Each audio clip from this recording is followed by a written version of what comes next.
something that I have like realized is the importance of telling like personal stories to actually connect with your audience. Because give utility, but make a reason for people to actually connect with you as a creator beyond utility, because there's always going to be someone else that knows more about your stuff than you. My man, Muheez, first of all, thank you for being here today. As we were discussing previously, this is going to be more like a casual conversation regarding video marketing, content, inbound lead generation. And that's about it, man. Let's just have like a conversation about it, talk about a few talking points that I have thought of, and kick it up from there, if that sounds good. Let's do it, man. Let's do it. You can start with a little bit of an introduction about yourself, Muheez, and we will start with the talking points after that. Yeah, let's do it. So my name is Muheez. I basically run a growth fund agency where I basically come into coaching businesses. I build out acquisition systems with content and appointment setters. And then on the side, I have a consultant offer where I basically teach people how they can kind of do what I do and also become coaches themselves as well too. So I kind of like teach what I preach in a sense. And yeah, it's kind of like a very cohesive thing. You know, we've got crazy case studies. You can check out the website, check out my Instagram. It's all there.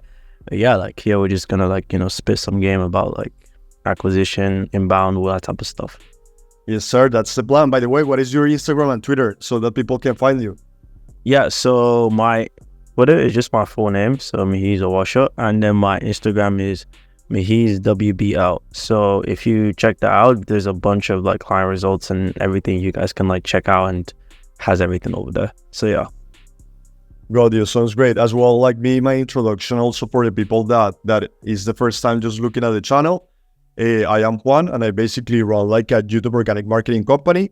What we do is that we also work with like coaches and service providers and people that are selling like high ticket offers, high ticket services to help them generate more leads specifically from YouTube. So it's all inbound. We handle like the managing process, like managing the full channel from A to Z, from the strategy, video idea research to the posting and the whole like process of generating leads. So in a nutshell, that's what we do.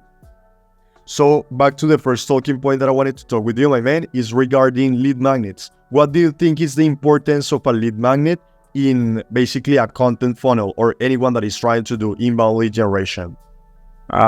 So I think it's super important because like, well, I won't say like super important, but like it really helps a lot because you can get people in with like a free thing. And I think it works really well for people that don't necessarily have a lot of social proof at the start to basically like get a lot of clients and a lot of people coming through, because you can show them like, hey, you actually know what you're doing.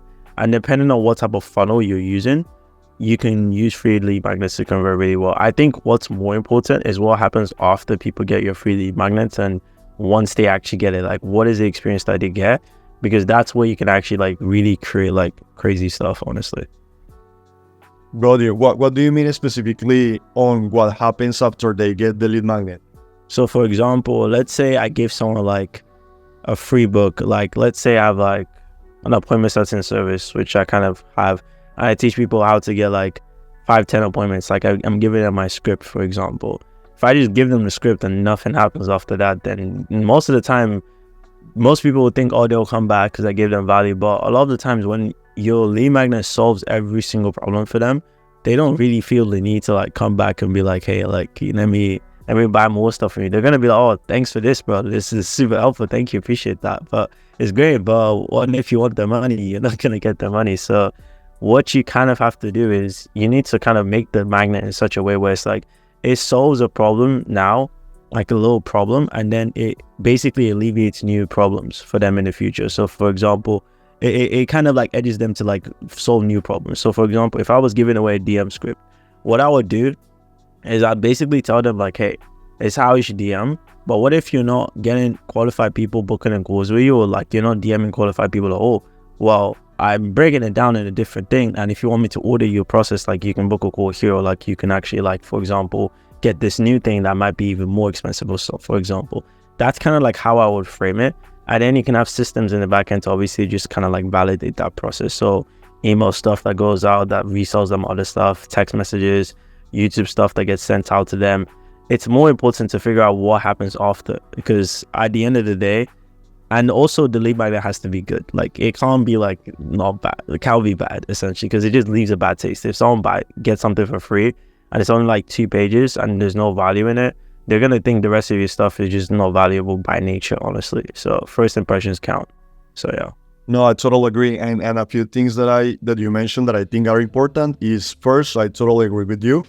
The way that I like to approach like lead magnets is thinking about how can I give like a complete solution, but just to a partial problem that my service kind of like integrates. That is something that my service can solve, right? So that's something that I think, because as you mentioned, if you are solving everything for like your client, all of the pain points with the free lead magnet, there's no need for them to work with you. But something else that I will say, like maybe the caveat here will be regarding the logistical intensity of the offer, right? Because like, let's say for example, Muheez, in a done for you service where you have to do for your client like a lot of things, right? The hiring of the, I don't know, in my case, for example, like the content team, that is the YouTube strategies, the person who knows SEO, the person who does a strategy, and all of these, like the person who does the video editing, all of that. There's like a lot of moving parts. So even if the client has like all of the information on how to execute, there's a lot of time that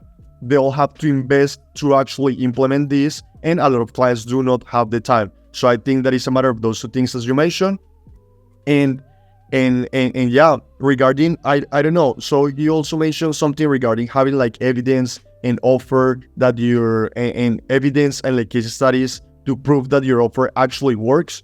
So let's talk actually about that. What is the importance maybe of having case studies to kind of support your main offer, in case you don't want to do maybe to focus that much on lead magnets? The main thing that a lot of people have a misconception is like, I don't want people to think that like you always need to have it, because the main thing that what they do is they just de-risk essentially. So they basically just tell people like, hey, you're not a scammer. You're actually like getting good people results, and people can actually trust you with their money. So the more you have, the better, because it's just going to be, you're going to have a lot more time converting calls. You're going to feel confident on your calls because you've just done stuff so many times, and you're not going to really bother with like anything essentially. But like if you don't have a lot, let's say you have maybe like 2 or 3, for example, very still important to have that, to showcase that, because 90% of people don't have any case studies. They don't have any results. They don't have any nothing. So you're going to be ahead of a lot of people, and it's just going to boost your confidence as well. But even if, let's say, you don't have any at all, the main thing you just need to figure out is like, how can you like de-risk people the most? So like, what I mean by that is like, let's say, okay, you don't have case studies, people can't trust you. How can you make it easier for someone to trust you? Is that giving them a guarantee? Is that like giving them an easier thing to start, like, you know, not charging something expensive, something that gets them through the door? Because that's all you're trying to do. Like at the end of the day, case studies are just trying to de-risk as much as possible, make people trust you, and you can still have that same effect even if you don't have it. But yeah, life is a lot easier once you get those case studies, because everyone just trusts you a lot better. You feel more confident. You can just do more with it, honestly. Yeah, I really like that concept regarding the risking. So a few things to the risk: providing a guarantee, preferably not a satisfaction guarantee that it's a little bit general, but more like money back guarantee. If we don't get this result, you'll get your money back. Also, I think that content overall, just producing content and have like that, plenty of content. For example, in your case, what are the platforms that you focus most on, like for your clients to post content? It's mainly IG, YouTube. IG and YouTube have been like really popping off for us recently. So and in my case, it's YouTube, like YouTube primarily or solely. And that's the thing, when you have like plenty of content, like a library of content that I see that you yourself are very active on YouTube as well, people just get very used to you, right? They build like that relationship with you. They see that you actually know what you're talking about because they see you explaining topics. They see you doing educational content, and that's also a form of de-risking, I will say. And yeah, that's, by the way, this topic that we are covering right now, I'll say, my man, is more regarding like the conversion, right? How can we turn like those eyeballs that we already bring or brought into our content and convert it into leads or clients for our business? If we want to move on from that and focus on the traffic generation, let's say that there's like a coach or an entrepreneur who already have like a good offer, plenty of case studies, but he's struggling to get traffic for his YouTube videos, for his Instagram, or for his content overall? What are maybe some of the, I don't know, recommendations that you will give him? So like a lot of it goes back to the thing that you're selling and also the people that you're trying to sell to. So a lot of it is just understanding their pain points and understanding what you can do to give value back to them, because essentially the way the algorithms work is that like if you have a video that is providing quote unquote value, aka that value could be keeping them on the platform for longer, maybe giving them dopamine, or like giving them an interaction with you, Facebook is going to reward you with more people that want that same value essentially. So a lot of the times people that, number one, they make that have a traffic problem, it's just kind of like they don't really understand the audience that well, to the point that, or even the people they're trying to sell to the point that they can't craft engaging videos that can actually like go in front of them. And then there's a flip side where there's people that like maybe on the older side, or like they don't really, know too much about marketing, that really understand the people they're selling to, but they don't know how to structure content in such a way that just basically like goes viral, like just like gets traffic essentially. Like they'll start the video off by saying something completely irrelevant, and there's no good hook, there's no structure, and those things kind of they matter essentially in the grand scheme of things. So there's usually one of those two things, and people are usually in those boats. They don't understand the audience and they don't know how to make good content. And then there's people that do understand the audience, but they don't know how to make any good content at all, essentially. And the people that do understand the audience, it's a lot easier to fix their stuff. So the traffic generation part is easy. And also like, I also think like traffic generation is not going to be too big of an issue like moving forward, because like as of right now, it's very easy for example, people to work like people like you, where you basically like do strategy and you find what people are searching for, so you can make content around that. And also you can literally buy it as well too. That's the thing. You can literally like buy it, and it's not expensive. That's the thing. Like to get like good reach is actually just not that expensive. It just depends where you're getting it from and what you're pushing it to. But in terms of like, if you were just doing like, let's say boosted stuff on like Instagram to get more view, bro, it's so cheap. It's so cheap essentially. But like if you're like doing something externally, maybe it might cost a little bit more. But the way I see it is just kind of like, you have the option to like buy it or just learn how to get it for free if you're really good. So yeah. Yeah, 100%. And I think that distinction that you made is like really helpful to have it in mind. And I have noticed the exact same regarding people.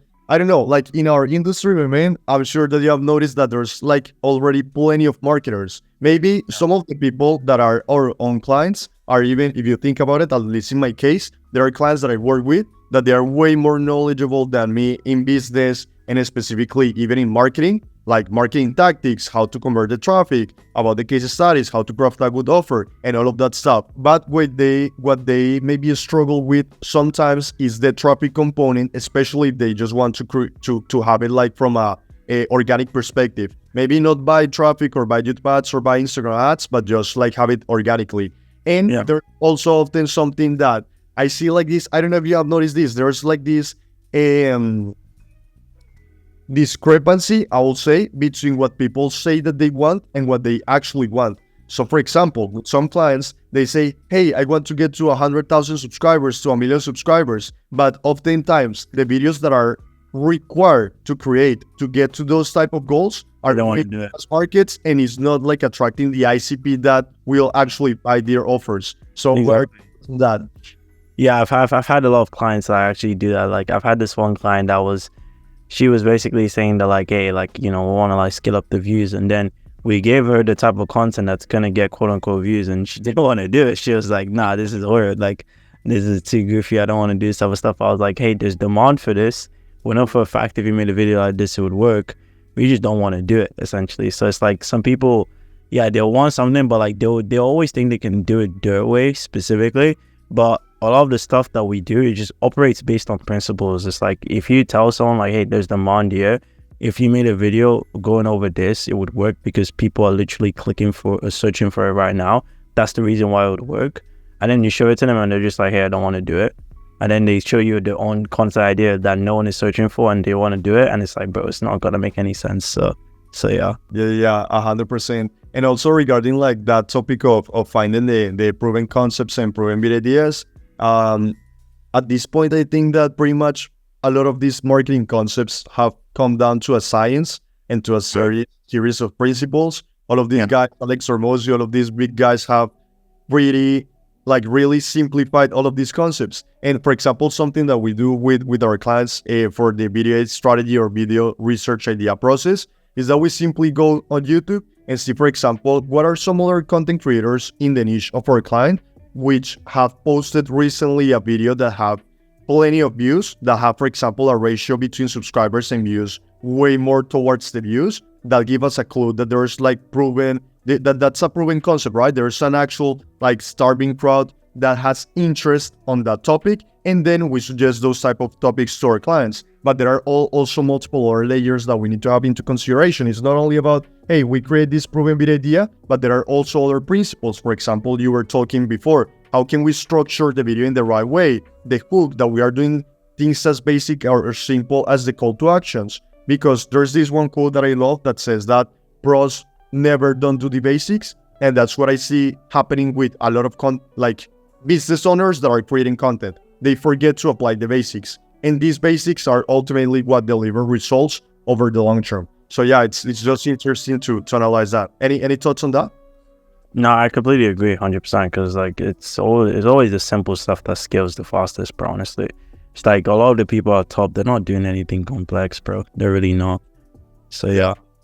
Bro, specifically on YouTube, what do you think is the, I don't know, like the panorama for YouTube overall? Do you feel, some people say, hey, it's way too crowded, way too much competition. What do you think about that? No, the way I see it, honestly, is just kind of like, it's not like there's too much competition, but honestly, because like every day is an opportunity to get loads of views. You just basically just need to make ideas that people are actually searching for. People are making stuff that no one cares about. And also when people do make stuff that people care about, the video is horrible. Like they don't know how to make like actually good stuff that basically makes people like stay and watch. Like finding the ideas is one thing, but like making a good video that basically makes people to sit down and watch through is like, I think where a lot of people are kind of not doing decently well, and they're saying, oh, YouTube sucks, but the YouTube videos are just like really bad. Because like anyone that just understands how you should structure the first, like, I don't know, 30 to 2 minutes of your video, how the rest of it should play out, and then like, you know, how you can like CTA back to like your links and all that type of stuff. And if you watch all these like videos that people are like making videos for the demand, there's demand for it, but the quality and the way they make the videos are just so bad that it just doesn't like get pushed out. And then they say like, oh, YouTube stuff is just super saturated, everyone's doing it, but in reality they're just not making good videos. That's kind of like what I've realized. Like I've seen quite a few people in my niche, maybe same for you, but it's like they'll do everything right, but then when I see the actual thing that people are going to be watching, I want to click off in like the first 12 seconds. So it's just boring. That's the thing. 100%. And now talking about that, what do you think are the, I don't know, like the main principles that, or not main principles, but rather what makes a great YouTube strategy great for inbound lead generation specifically? So it's like, first you need obviously like you need that video that's going to like hit that pocket of demand. So hit the pocket where people are like actually searching for. Once you have that, the video just has to have something of value, and it should basically answer the question or like solve the curiosity that people had when they first initially clicked the video. That's just kind of how I see it, but I'm not like any expert. But for example, if you made a video on like, this is exactly how I made 200 and something K or something like that in the video online, you should copy this. It's a good title. There's people that are looking for that type of stuff. If you made a video like that, where in the first video, you're not even talking about how you made the money. You're just talking about like a random story that no one really cares about. No one's going to watch to the part where your story is. And then you're not going to even get that much views. And then people are going to be like, damn, like no one cares about my story. But what people do care about is, I say make a video like that. New people are watching it and they're like, okay, cool. I don't know this guy. Is he bullshitting or not? Is he actually like about this? And then if they don't see that in the first couple seconds, 2 minutes, they're going to think, okay, this guy is bullshit, and they're just going to leave, essentially. That's just how I see it, because a lot of people, they make videos like that, and it's like, the star is just so bad that no one wants to watch the stuff, honestly. And as a result, they don't get the inbound leads that they're looking for. Like, the people don't trust them, people don't like comment on their stuff. It's just kind of like, they don't get the inbound leads they're looking for, because they're too focused on like telling like stories and stuff that no one really cares about, instead of like actually giving people value, honestly. So yeah. Yeah, utility and giving value is like so crucial. I feel a little bit that that word like value has been like overused in some ways. Yeah. It's yeah, sometimes it's important like to define what is value specifically. Yeah.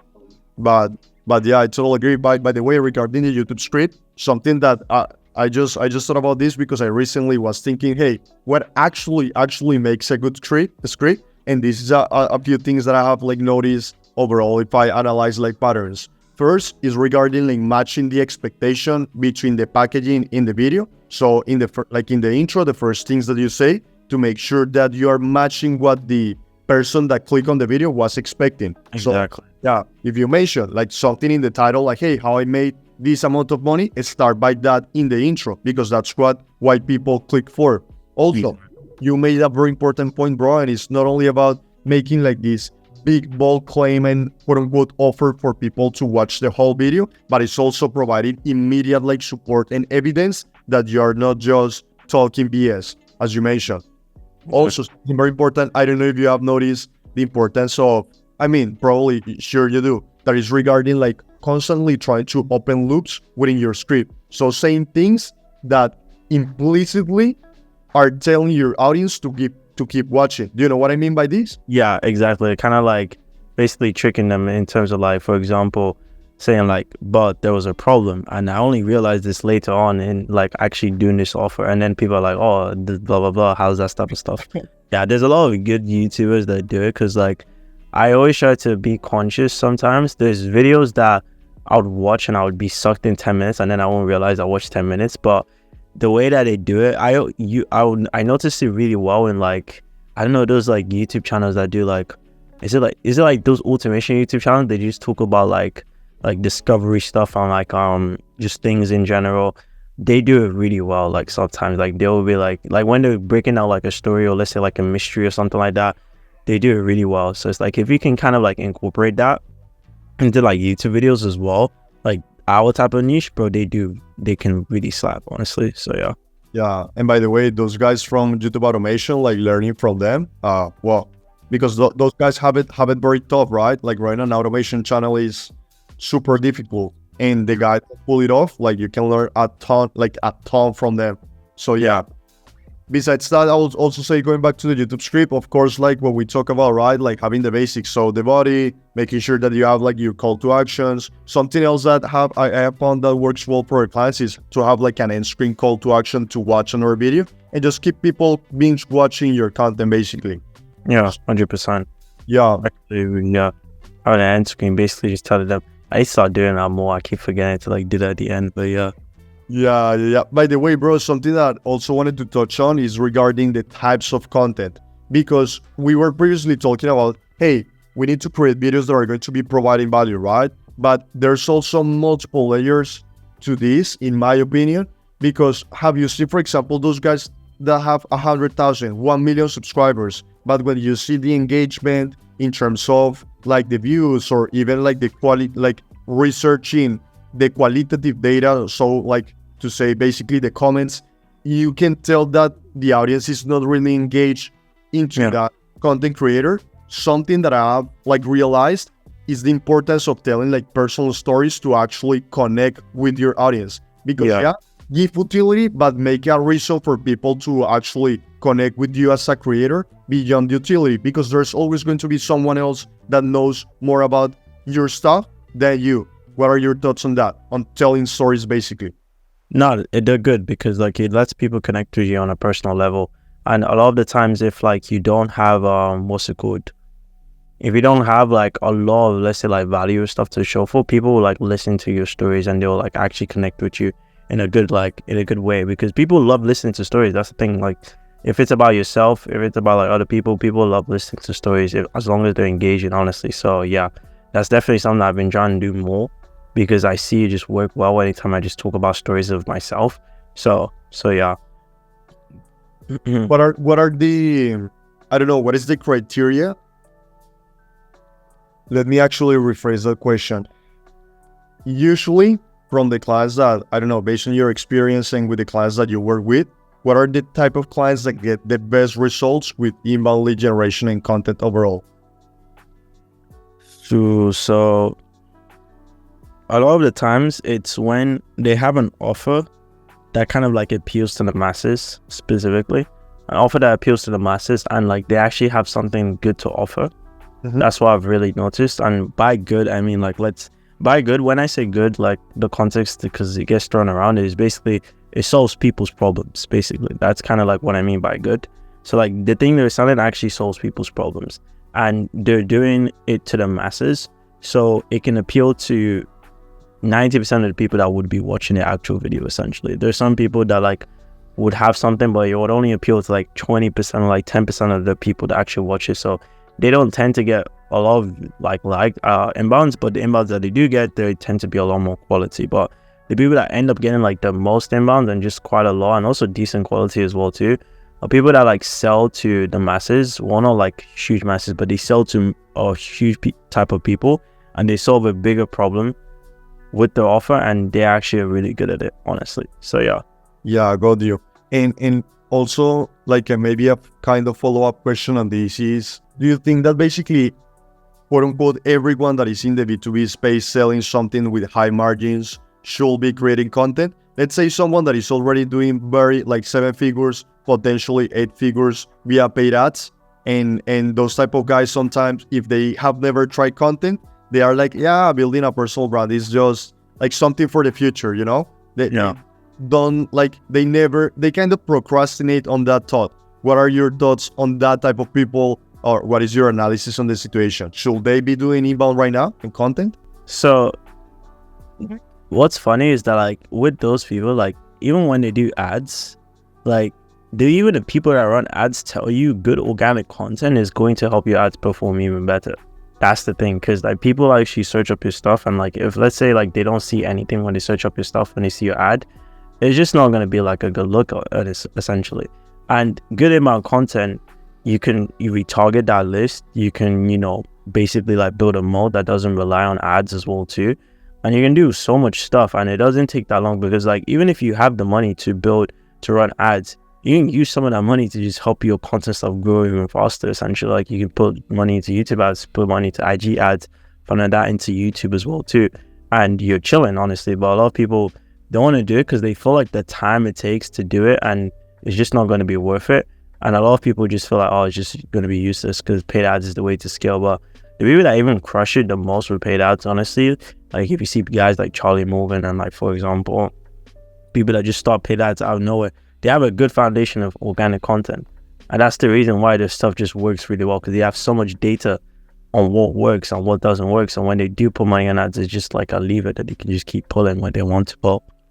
Yeah, 100%. Actually, regarding Charlie, that's what I noticed as well, and I think that he has mentioned it in a few podcasts, is that when he started running like YouTube ads for his offer, he also saw a significant increase in the traffic that he was getting organically on the channel. Because as you mentioned, like you quote unquote never know what people do, but when someone watches an ad, you can know for a fact that a considerable percentage of that people is going to be looking you out on Google as well. And if you have content on every platform, good quality content, it's great for conversions. Everything works better together. 100%, I completely agree. Agree. Yeah, basically hybrid lead generation, I'll say. Yeah, hybrid. Yeah, I've used that. My name for the consulting is hybrid consultant. So yeah. So by the way, what are the 2 offers that you have right now, bro? So the done for you offer, which is basically teaching, we're obviously like doing the hard stuff for coaches, getting them inbound leads. And then the coaching offer is basically helping like agency owners and consultants basically just kind of like get better clients, have better service delivery, and also how they can transition into consulting that is a little bit low leverage that brings in more profit on the side. So basically productizing their knowledge in such a way that people get better results. And when people reach out to be like, hey, John, how do you do this for your agency? You can give them something that they can actually pay for that's low leverage, that just brings in pure profit for you to keep. So yeah, that's kind of like the main 2 differences between them. Real deal, man, love it. So to kind of wrap up this quote unquote podcast, or however you want to call it, I don't know, what is something that you maybe would like to leave the audience with for anyone that is looking to, I don't know, what are maybe your best tricks or strategies or whatever you want to leave on the audience regarding inbound lead generation overall? Maybe a coach, a consultant that wants to start on YouTube or just creating video content overall, or maybe he's already doing it but haven't prioritized it yet. Yeah, it's all gonna be traffic at the start. Like, focus on traffic at the start, honestly, because like all the problems that can be solved is a lot easier to solve when you have traffic. Like, it's a lot easier, it's a lot nicer to solve a conversion problem when you have a lot of conversions. It's a lot nicer to like solve a sales problem when you can afford to burn sales calls and do stuff. But like, if you're in a situation where you just can't do anything, just focus on like the traffic side of things, honestly, because it's just an easier problem to solve. That's the funny part as well. So if you can literally like pay someone like John to solve it for you, or pay Facebook a couple thousands and they can run your ads for you, honestly, and you can just go from there. So yeah, I love it, man. Appreciate it. Enjoyed the talk a lot, and I will leave in the description all of the links of Muheez if you guys want to check them out. Until the next time.